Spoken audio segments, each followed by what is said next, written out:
బాబాయ్, రే బాబాయ్. ఎవరు? నేను బాబాయ్. బాగున్నావా? రాముడు, ఏమిటా ఏమిటలా అయిపోయావు? నువ్వేనా? నేను నీ రాముని. నువ్వు బతుకున్నావా? నేను బతుకున్నావేమిట్రా? నువ్వు మాట్లాడుతుంది? అవును, ఇట్లా ఇట్లా కూర్చో కూర్చో కూర్చో చెప్తా. రే, నువ్వు చచ్చిపోలేదా? నేను చచ్చిపోవడమేట్రా? పెద్ద చోకు నువ్వు. రే, నీలాంటి స్నేహితుల అభిమానం, నీ చెల్లెల సౌభాగ్యం, నా కొడుకుల అనురాగం ఉన్నంత వరకు చావు నా దగ్గర రానే రాదురా. నిజంరా, నువ్వు చచ్చిపోయావని తెలిసి బాధపడ్డాను. ఇప్పుడు నువ్వు బతుకున్నావని తెలిసి మరీ బాధపడుతున్నాను రా. ఏమిట్రా? ఏమైంది? ఇంకా ఏం కావాలరా? బతుకున్న తండ్రి చచ్చిపోయాడని చెప్పి డెత్ సర్టిఫికెట్లు చూపించి సాక్ష్యం కోసం పిండాకులు కూడా పెట్టదని కొడుకులు తండ్రి మాట సవదాటని ఆ శ్రీరామచంద్రుడు కూడా దాటిపోయి చరిత్ర సృష్టించారా.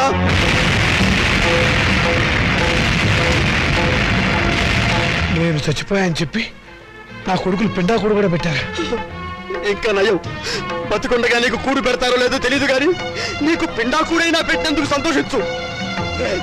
కొడుకులు తలకొరివి పెడతారని, వాళ్ళు నిన్ను ప్రమోషన్ మీద స్వర్గానికి పంపిస్తారని ఇన్నాళ్ళు ఎగిరి పడేవాడివిగా. ఓ వెళ్ళి వాళ్ళు పెట్టిన పిండాకుడు ఎక్కడుందో వెతుక్కొని దాని మీద చిటికని విషం తల్లింపించేయరా. స్వర్గం సంగతి ఎలా ఉన్నా నీకు ఈ నరకం బాధ తప్పుతుందిరా.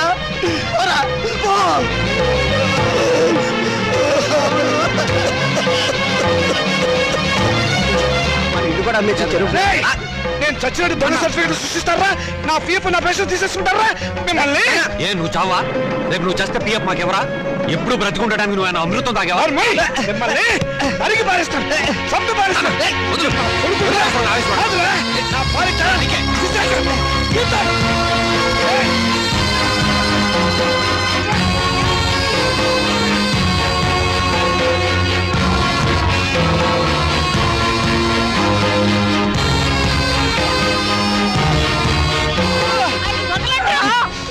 ముసలాడివి నీకే ఇంత ఆవేశం గుర్రాల్లో మాకెంత ఉండాలి? ఎరగబడి కొట్టే చస్తావా నాగం.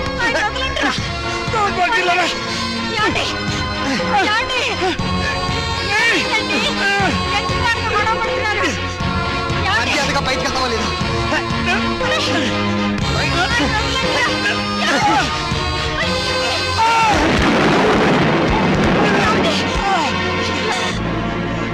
దౌర్భాగ్యులారా, ఈయన జీవితం అంతా సంపాదించింది మీకే దారిపోసారు కదరా.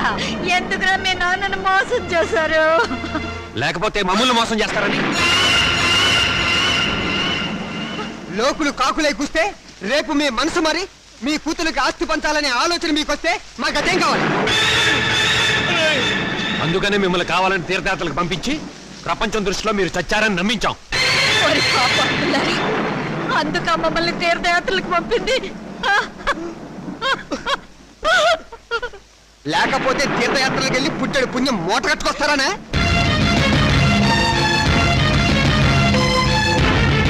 అమ్ముడు చెప్పింది కరెక్ట్. చచ్చిన తర్వాత పెట్టే కొరివి బతికుండగానే పెట్టి పున్నామ నరకంలోకి తోసేవాళ్ళు కొడుకులని అర్థం చేసుకోపోవడం ఏం తప్పు. ఈ వయసులో చేతికి ఆసరా అవుతారనుకున్న కన్ను కొడుకులే పావులై కాటేస్తారని తెలుసుకోలేకపోవడం ఏం చేసిన పెద్ద తప్పు. మీ మొఖాలు మాకు చూపించద్దు. వెళ్ళిపోండి, మా ఇంట్లోంచి వెళ్ళిపోండి. మీరు లోపలికి పదండి. ఏంటి మా ఇల్లు అంటున్నారు? ఈ ఇల్లు మాకు రాసిచ్చినట్టు ఆయన ఎప్పుడో సంతకం పెట్టాడు. ఇప్పుడే మర్చిపోయావా? ఆ రోజు యాత్రలకు వెళ్ళేటప్పుడు రాసావు, గుర్తు తెచ్చుకో.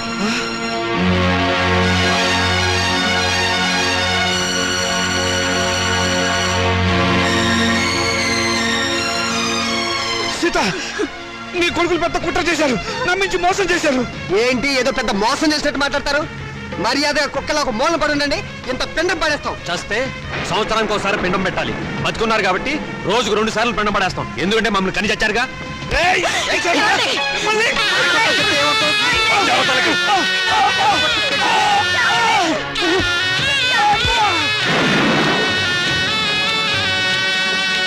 కొడుకులనే గొప్పగా చూశావు, కూతురునే తులకన చేశావు.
బ్యాంక్ వారు అప్పు చెప్పిన శవం ఇదేనా?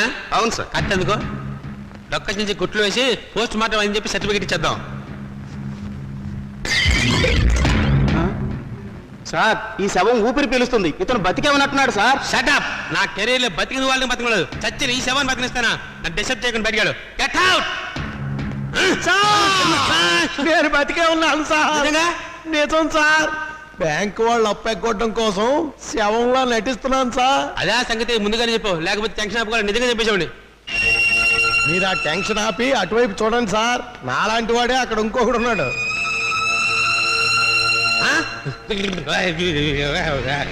ఏమైంది సార్? అతను చూసి అలా ఉడికిపోతున్నారు. వాడు మంచి కదే బాబు, సొసైటీ పారిపోతుంది శవం. Oh my death! అతను శవం. అయ్యో బాబు! చూసావన్నాయి మౌనికి ఎంత పొగరు. నాన్న మనకిచ్చిన ఆస్తులు వాళ్ళకే సమాన భాగం ఉందని కోర్టు నుంచి పంపించింది. ఆడదానికి ఆస్తిలో భాగం ఇవ్వమని అడిగే హక్కు ఎక్కడిది? హక్కు ఇక్కడిదని కొంపలో కాదు అరిచేది. గట్టి ప్లేడని పెట్టి రేపు కోర్టులో వాదించడానికి ఎవరైనా లాయర్ ఉన్నారా? నేనున్నాను యువర్ ఆనర్. ఆడదానికి ఆర్థిక స్వాతంత్రం లేకపోవడం మూలంగానే సమాజం హీనంగా చూస్తోందని ప్రభుత్వం ఎన్నో చట్టాలు చేసింది యువర్ ఆనర్. 1937వ సంవత్సరం వరకు ఉమ్మడి కుటుంబంలోని ఆస్తిపై స్త్రీలకు ఎటువంటి హక్కు లేదు. కానీ Hindu women's right to properties act of 1937 ప్రకారం పూర్వీకుల ఆస్తిపై మగవారితో పాటు ఆడవాళ్లకు కూడా ఆస్తిపై హక్కు వచ్చింది.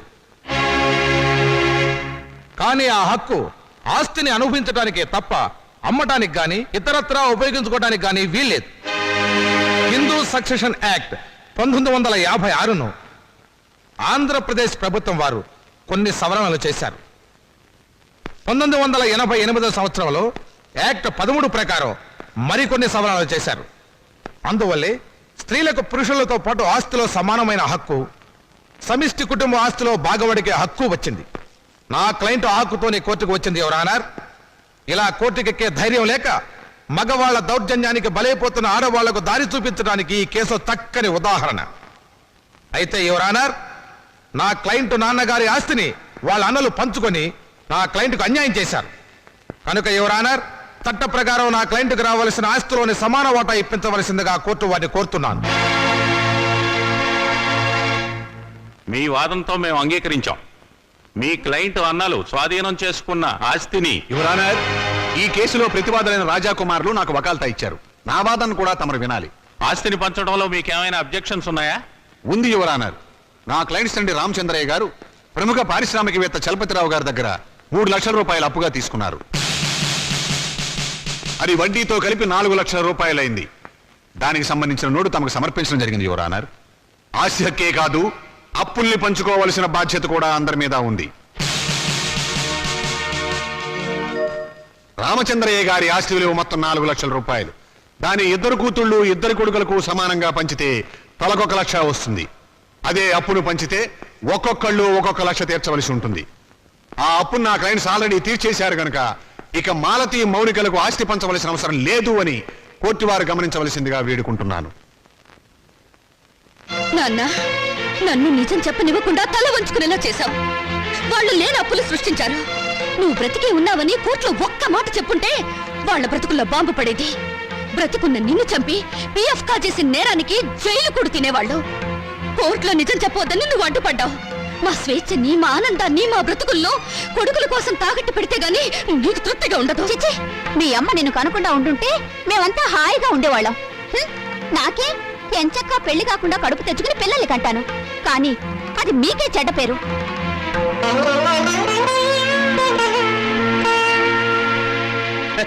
ఏరా గవర్నమెంట్ డాక్టర్, ఏయ్. అర్ధరాత్రి పూట మార్నింగ్ వాకే విట్రా నీ పిండాకుడు. అబ్బాయి ఏముందండి, పొట్ట తగ్గితే కానీ పిల్లలు అన్నారు. పొట్ట దగ్గరికి వచ్చి వాకింగ్ వాళ్ళట. ఏమిటి నీకు ఇప్పుడు పిల్ల కావాలి అంతే కదా? నేను చూస్తాను. అమ్మాయి నల్లగా ఉండాలా తెల్లగా ఉండాలా? అబ్బాయి రంగు ఏముందండి, మేకప్ చేసేవాళ్ళే. ఓకే, కట్నం ఎంత అయితే బెటర్? 5 లక్షలా 10 లక్షలా?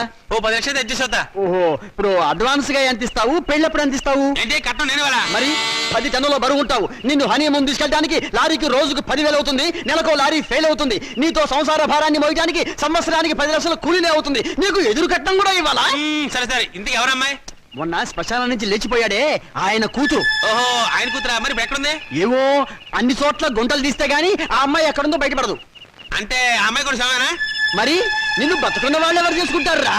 ఆ షేపు చూడు, పలావు డేగిసా మీద పనసకాయ పెట్టినట్టు చెయ్యి.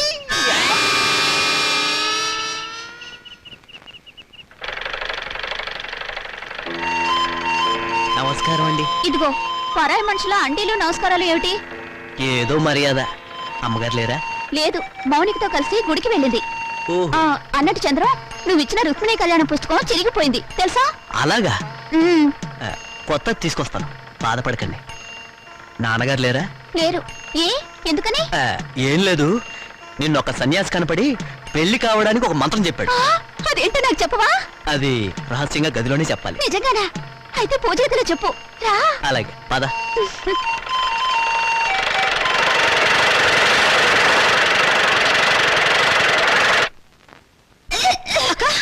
ఏందన్నావే వాంతి చేసుకుంటున్నావు? అబ్బే ఏం లేదమ్మా, రుక్మిణి కళ్యాణం బోల్డని సార్లు చదివానుగా. చదివితే వాంతులు అవుతాయా? మరి కడుపు వస్తే వాంతులు అవుతాయని చంద్రం చెప్పాడుగా. కడుపా? అవును, నాన్నగారు మాట తప్పారు, నేను నెల తప్పాను.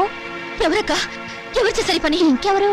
చంద్రం నేను రుక్మిణి కళ్యాణం బోల్డని సార్లు చదివాంగా. ఆ తర్వాత అతను నన్ను దగ్గరికి తీసుకుని ఏమేమో చేశాడు. అంతే, కడుపోయిందేమో వాంతులు వస్తున్నాయి. వసతి దుప్పలేగా ఎంత పని చేసావే. నమస్కారం. అంతా బాగున్నారా? లేదు, ఇప్పుడు చచ్చిపోయాం. పాపం ఏదో బాధలో ఉన్నట్టున్నారు. మాలతి నెల తప్పింది. ఛా, నిజంగానా? పెళ్లి కాని ఆడపిల్ల కడుపు చేసిన ఆ నీచుడెవరు? నీకు తెలీదా? తెలిస్తే వాడిని బతకనిస్తానా?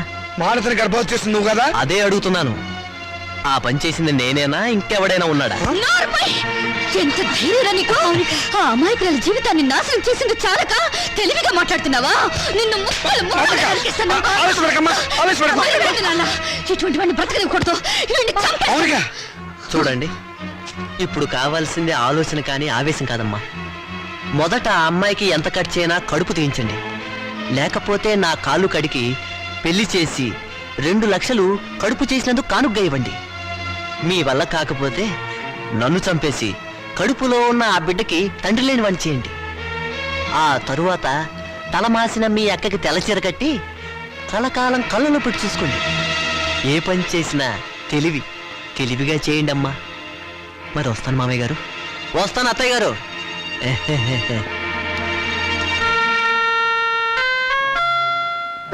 మౌనిక, చంద్రాన్ని నువ్వు నిజంగానే చంపేస్తావా?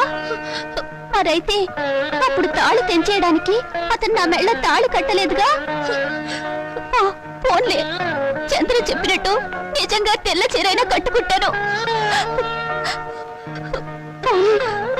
గాజులు పొట్టు తీసేస్తానే, కానీ కడుపు మాత్రం తీయించొద్దు. ఎందుకంటే మొగుడు పోయినా బిడ్డను చూసుకుంటూ చచ్చిపోయేదాకా నీ ఇంట్లో పని మనిషిగానే బ్రతుకుతానే. అమ్మైనా నాన్నైనా నువ్వే అనుకుని నీతో పాటు వచ్చాను. నా బిడ్డను కూడా నీ బిడ్డలాగే చూసుకుంటావు కదా. మరప్పుడు నాకు పెళ్ళెందుకు, మొగుడెందుకు?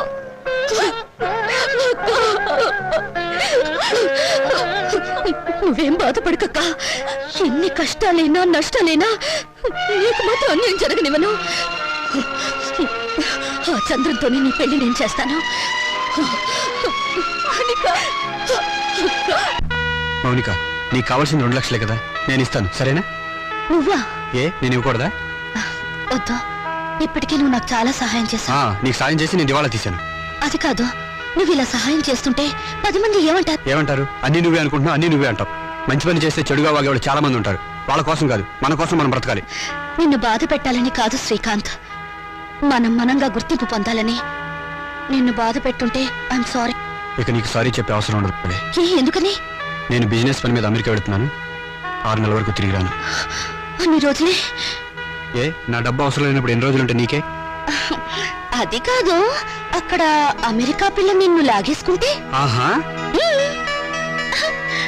ఎప్పటి నుంచి నీకు ఈ జబ్బు? నేను నీ దాన్ని అయ్యాక నీ జబ్బు నాకు రాదా? అచ్చా, ఇస్ ఇట్? అప్పుడియా? అవునా? అరే బ్రదర్, నాన్నని మౌనికని మోసం చేసినట్టు నన్ను మోసం చేయవు కదా. చచ్చినా చేయను. మనం తాగిన మందు మీదట్టు. కానీ నాకు చిన్న డౌట్. ఏంటి బ్రదర్? ఆ శ్రీకాంత్ గారు అమెరికా నుంచి రాగానే మౌనికి మనల్ని కొట్టిస్తుందేమా? షడప్. దాని మెడ ఈ టైంలో